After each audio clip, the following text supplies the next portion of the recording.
If there's one thing economists around the world and also us have talked about non-stop in the last few months, it's inflation. After all, what's worse than your money's value depreciating without any fault of your own? But RBI Governor Shaktikant Das has suggested that our time to worry about this money eating demon may be coming to an end. He believes that inflation will go back to normal levels. Some inflation is actually good inflation by the second half of FY 22-23. And this isn't some feel good statement that he's made to lull us into a false sense of security. There's solid reasoning behind this statement. Wondering what it is? Welcome back to Revolution Read On, a daily podcast where we break down one story from the world of business and finance. Click on the subscribe button to never miss an update from us. Here's your story for today. One of the major reasons why everything around us has been super expensive was the rising oil prices.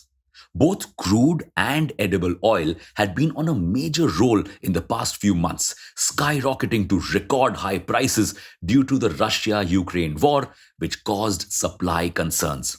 But they have both calmed down now. Crude oil went below $100 a barrel. It has risen a little bit since its lowest since April. Meanwhile, palm oil prices have declined 33%, crude soybean oil has declined 24%, and crude sunflower oil has declined by 14%. Wondering why you and I haven't seen a change in prices yet? Because we import oil, and these oil shipments are booked in advance. So we're still getting prices at the old cost. But the government has mandated companies to reduce oil prices by 15 rupees a litre very soon. So looks like we can finally afford to fry those pakoras. And it's not just oil whose prices are falling. Other commodities like copper, wheat, and precious metals are also declining.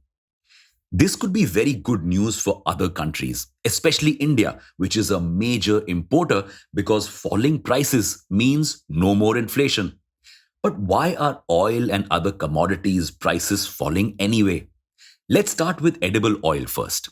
Edible oil prices had risen due to fears of short supplies in the global market, which caused Indonesia, the major exporter of edible oil, to ban exports.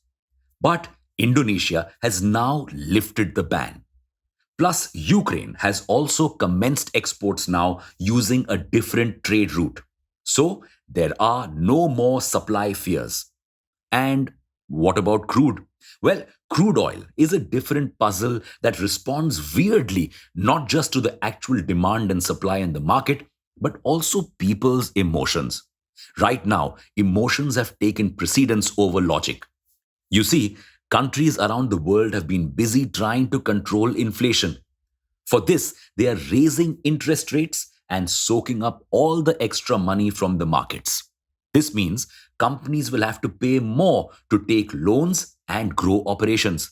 And the markets are worried that this may lead to a recession or maybe even a stagflation.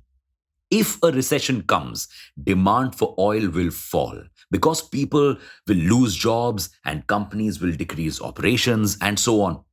And if demand falls, oil supply in the market will exceed and prices will fall. Ironically, the anticipation that prices will fall has already caused prices to fall, even though supply is still somewhat tight. Russia and China also have a role to play in this decline. You see, earlier, oil was rising because of supply constraints from Russia. But EU countries have had enough of Russia's oil based dominance. They are so done with the whole situation that some, like Germany, have decided to fire up their old coal powered stations, reducing the overall demand for oil. And what about China? The country's zero COVID policy has brought its economy to a complete standstill. So much so that the world's number one oil importer had reduced imports, causing serious worries about oil demand. Though the country is now recovering and again ordering massive amounts of oil, analysts are still worried about future demand. Thanks to all of this, oil is down. What about other commodities? Other commodities like copper are also down because of recession fears. You see, most metals are used in construction and manufacturing. If economic growth slows down, their demand will also go down. So, we may have rid ourselves of inflation, but that's only because we are headed towards a recession.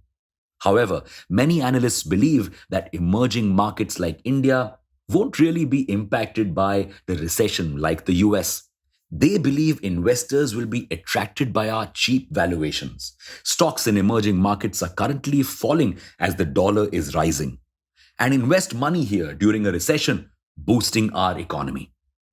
But during the 2008 US recession, India had also been majorly affected, so we cannot really guarantee this. The RBI is currently not worrying about the recession, though. It is still focused on reducing inflation. But it has said that its monetary policy will now be flexible. So, as soon as inflation reduces or risks of recession rise, we could see interest rates being lowered once again. But will that be enough to stave off a recession some feel has already arrived? Only time will tell. And that's all for today. Thank you for listening in. We'll be back tomorrow.